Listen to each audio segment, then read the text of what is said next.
మేడ్చల్ జిల్లా కీసర మండలం అంకిరెడ్డిపల్లిలోని KGF HMDA venture ముందు ఆందోళనకు దిగారు పట్టాదారులు. కొందరు ఎలాంటి సంతకాలు లేకుండా తమ తాతల ఆస్తి అమ్ముకున్నారని కోర్టులో కేసు వేశామన్నారు పట్టాదారులు.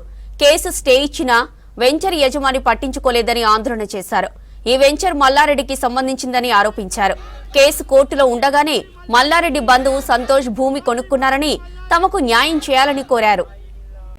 మరోవైపు తాను పట్టాదారుల భూమిని నేరుగా కొనలేదన్నారు వెంచర్ యజమాని సంతోష్.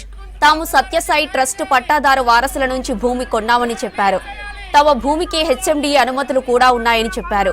కోర్టు ఇచ్చిన ఆదేశాలను పాటిస్తామన్నారు సంతోష్. ఘటనా స్థలానికి చేరుకున్న పోలీసులు కోర్టు కేసులో ఉన్న భూమి దగ్గరికి వెళ్లొద్దని పట్టాదారులను అక్కడి నుంచి పంపించారు.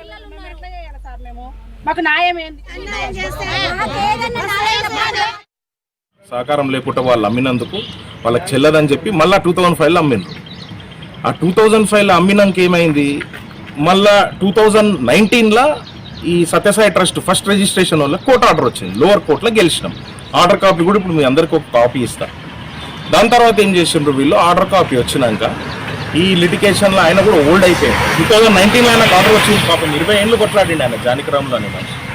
20 ఏళ్ళు కొట్లాడినాక 2020లో చచ్చిపోయింది. ఆయన చచ్చిపోతే ఏమైంది, ఇక వాళ్ళ పిల్లలు వాళ్ళ లీగల్ ఎయిర్స్ వాళ్ళ అక్క కొడుకున్నాడు, ఓల్డ్ ఏజ్ మదర్ ఉంది. వాళ్ళందరూ ఏం చేసిండ్రు, వచ్చి మేము అమ్ముతాం ఈ జాగా అంటే గురుదేవి అనేట ఆమె కొన్నది. కొన్నాక దీన్ని లేఅవుట్ డెవలప్ చేసి దీన్ని ప్లాట్ల లెక్క చేసినాం.